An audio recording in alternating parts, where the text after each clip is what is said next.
Alright, so I'm working on a 5.3 motor. This will be similar to all the Avalanche, the Tahoes, the Yukons.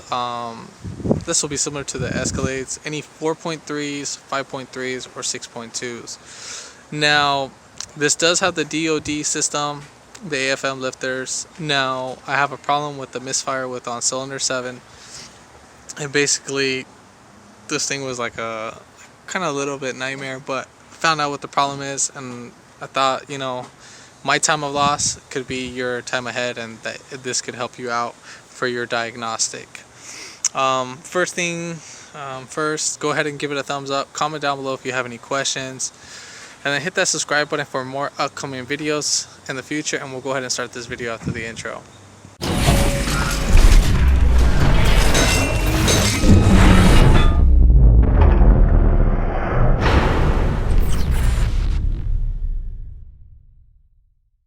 I'm just going to kind of basically just give you a rundown of what I did to diagnose the misfire. So first things first, the easiest thing, you would obviously switch the spark plug over to one cylinder. Now cylinder number 7 is going to be on the driver's side in the rear. Now this has been worked on. The motor is actually was rebuilt, or it is new. I think they used the cylinder heads again, but I don't think they did anything with the cylinder heads, and obviously it's having some issues, so it got brought to me.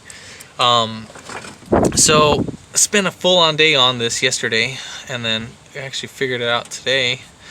So after I switched out the spark plugs, well, first I verified I'm getting spark. I am getting spark, but I still switched over the spark plug. Still, I switched the spark plug wire 2 at the same time, and I was still getting my misfire right there. And then I even switched over the ignition coil. Now you want to do this all at once, so basically we'll switch over the ignition coil, let's say to cylinder number 5, and then we'll switch over the spark plug to cylinder number 3, and then we'll switch over the wire to number 7.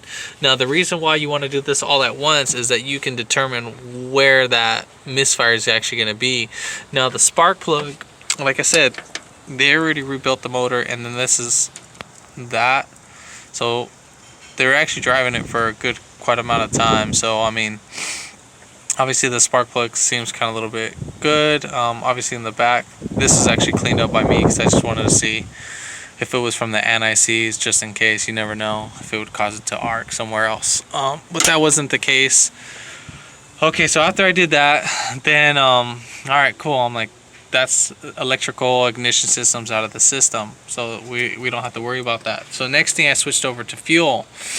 So then for fuel, I basically what I did was, so looking at the intake itself right here, you don't have to take off the whole intake. You can actually do this with on the car. You have 4 bolts if you're going to take out the rail. Now depending on which side it is, since this one's going to be p0307, we only have to just take off 2 8mm bolts. So there's going to be one right there and then one right there. I use like a 3-inch extension with a deep socket on the 8mm, and it was fairly easy to get to. Then you would have some retaining clips right here. Now you would go right behind there. Now if you're having a hard time getting behind there, what you can do is you can spin these guys around, fully around. Well, this one seems, you just keep spinning it until you're able to get it all the way around, and then you can put a flathead screwdriver and just pop this right out. You can actually do it with your hands. They're actually not on there, pretty tight. Just don't forget to put these on, because if not, they'll pop right off. So I went ahead and got this guy, and then I switched it over to the passenger side, because obviously these are more easier to access. So just in case if it was the injector, that I can just switch it out real quick, because this side is a little bit more difficult to get to, so I didn't want it to keep it in the difficult side. So we had to take off these bolts too. So 1, 2, and just keep, just 2 bolts bolted down, just one on this side and then one on the opposite side, just so you can just do a quick test. So if it is the injector, you can just pop them out real quick and take care of it and call it a day. So back to the story. So fuel, I was still getting the same misfire. So then I got a Noid light.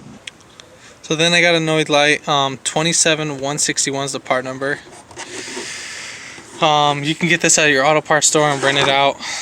And then basically the one that we're going to be using, since this is like the 07 to 014 model, we're going to be getting the Bosch number 2s. Now basically what we want to be seeing is we want to see this light flicker. Now it doesn't have to be bright, it's just we have to see it flicker on and off, and then that we're making sure that we're actually getting a signal. And so basically you would just kind of get this, I'll just show you. And then here's the injector itself. This is not 7, but you get the idea. And then you'll plug it in. If I could do this with one hand.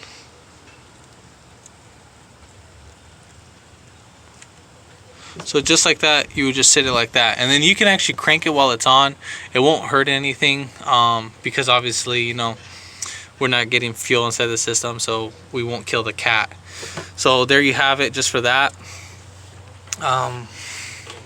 So as soon as you determine that you're getting that, then you're good. Then next step was to check compression. So I checked compression, and compression was fine. It was like I got 150 around the cylinder, so I'm like, all right, cool. But again, let me tell you, I only got my misfire during idle after the car warmed up. So when it's cold, I didn't get my misfire, but once the RPM started getting around 650, then I started getting my misfire in that cylinder. So I pulled off the valve cover, and you can actually have the car running with the valve cover off. So basically make sure there's no wires, and then that the ignition coil set will just sit right here. I had number 5 right here, so I had number 5, the wire. I looped that around the brake booster so it didn't fall down right here. So you'll just have this guy loop right around the hose, and then you'll just unclip it and then clip it right back in the hose. That's what I did. And I watched it to make sure, well, this guy's running, don't worry, oil's not going to be spraying all over the place. And I was watching to make sure there was nothing collapsed, making sure there was nothing funny, and then I pulled off the rocker arms and then made sure that they were smooth. I did that. I checked out the rod if they were bent. They were not bent, they rolled. So basically the way how you can tell if they're bent is either you can get a straight edge on them, or you can put them on a table and roll them and see if there's like any gap or something on them, or if they're lumping. That's one way to do that. Now after all that test was done, so obviously we got to see if something at this point is going to be a sealing issue. Now with compression, going back to the compression side, what you want to do, your first stroke is going to tell you what's going on. So if your first stroke goes to like 90 psi or maybe like 120, that's a good stroke. That lets you know that there's nothing wrong with your piston rings, or, you know, from the block down.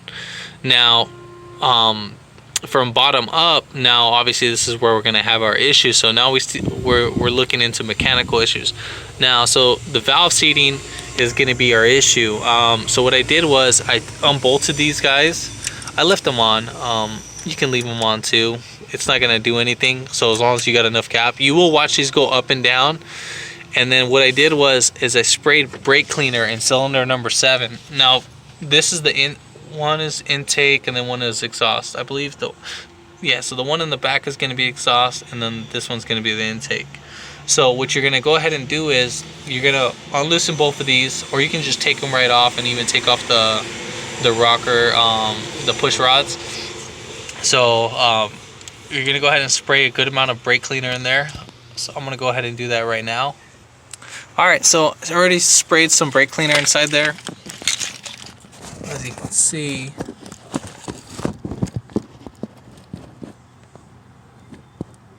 you can see that little puddle right there. So now we know that there's fluid in there. Now this will kind of tell us just for the intake side. Now if you want to find out for the exhaust, obviously you can't spray brake cleaner in there. You'd have to pull off the manifold. So this is just going to roll out what side is leaking, and basically you'll know from there. Now I still have this guy in there.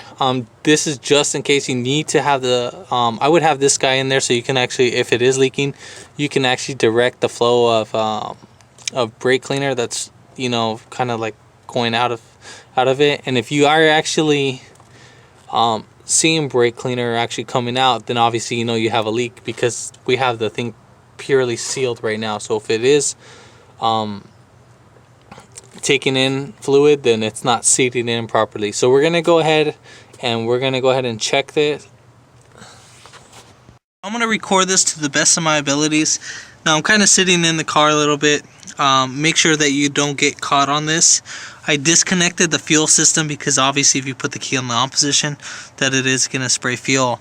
Now for this Tahoe, you're basically right here. This will be your fuel pump relay. So I just took that out so fuel won't spray as we're testing the procedure. So again, we have the brake cleaner in there, and then we have this guy. So if we're actually seeing any fluid coming out, then we obviously know we have a seal. So go ahead and crank it.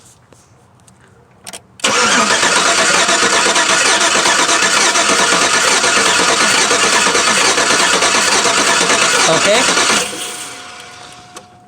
And then crank it and then stop.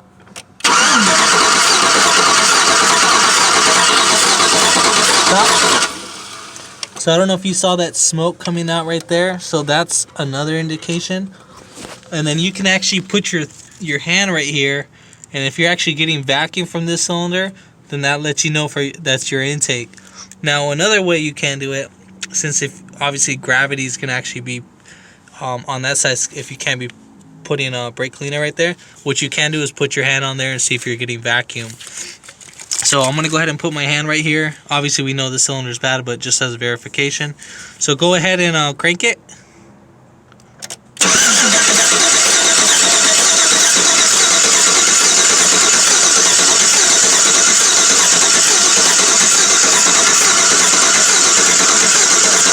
So right there you can actually see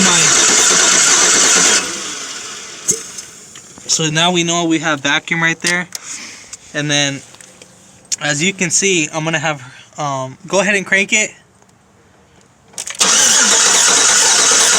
So you can see these valves moving, but you don't see the rocker arms are moving, but the valves aren't right there. So these shouldn't be doing anything. So go ahead and stop. So I shouldn't be getting any vacuum right there at all. So zero vacuum.